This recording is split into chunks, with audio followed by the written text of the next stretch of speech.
Okay, so just a quick recap of episode 1 of Life is Strange 2, because I never recorded it. You play as Sean, a normal teen, whose life is average, not strange at all. Sean has a younger brother Daniel, and single father. Daniel, who is the classic annoying younger brother, eventually wanders outside and gets bullied by asshole neighbor guy, whose name I can't remember, because I played this game a few months ago. Sean's big brother's senses kick in and he comes out to defend Daniel, but because Daniel pissed me off, I pretty much said fuck you Daniel, and apologized to the neighbor. Neighbor said some shit, we get into fight, neighbor gets fucked up, seriously I don't know if he's even alive anymore, and it doesn't look good for him. Then to make this a classic American television drama story in true fashion, police show up and racial stereotype the shit out of me, not me, because I am white, but Sean, because he's not. Dad comes out and not political at all gets fucking shot. Then life gets fucking strange and Daniel apparently gets powers and X-Mans the shit out of police. Again, I don't know if they are dead, and at this point the body count would be a fucking lot. Sean, being a scared stereotypical television drama teen, takes Daniel, the future X-Men, and runs away with him, where, I have no idea. All I wanted to do was go to a party, and possibly have sex. They are on the road and wander into a campground, and it wouldn't be Life is Strange if you weren't faced with a moral dilemma. This one being stealing a candy bar, and, because I am a fat fuck, I steal it. Sean and Daniel wander around the woods, and there is some game reference to a popular game that everyone got, but me. Finally, we settle under a not-so-obvious giant rock base. But if you were me, not before questioning and wondering why the fuck is there a bra on a stick? And, why isn't there dialogue about it? All teenagers would not miss fat. Day turns to night, I share my candy with my brother, because what are big brothers for? And eventually, we go to sleep. Next morning comes, we try and figure out how to read maps, but spoilers, I failed geography, but eventually we find the right spot, and the next scene happens.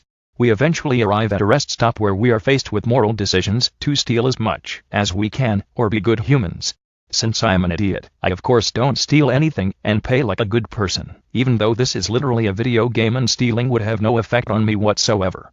Staying on theme, we are again not political at all, racial stereotyped into being criminals by some guy who drives a truck and happens to own the pit stop, and yes, he is white.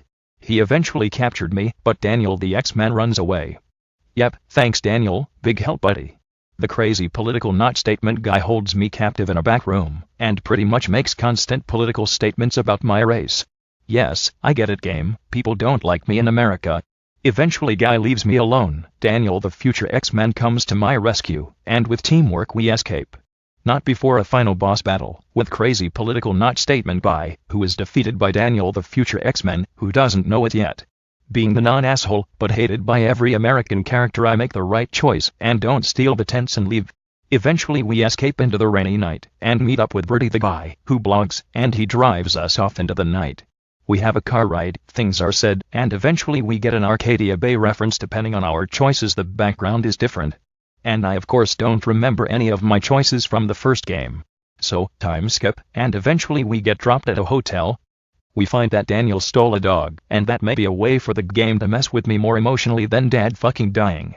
Brody says his goodbyes with his words of wisdom of the blog guy, and me and Daniel get a hotel room. All looks great, but it wouldn't be Life is Strange without something going bad, and eventually Daniel wants a soda. Now what could possibly go wrong with getting a soda? Well, if you're me, everything goes wrong. Like a good brother, Sean gets it, but all hell breaks loose. Daniel's powers go crazy with his emotions and Sean must calm him down. Eventually the truth of Dad's death comes out and the brothers make up and are forced to leave the hotel.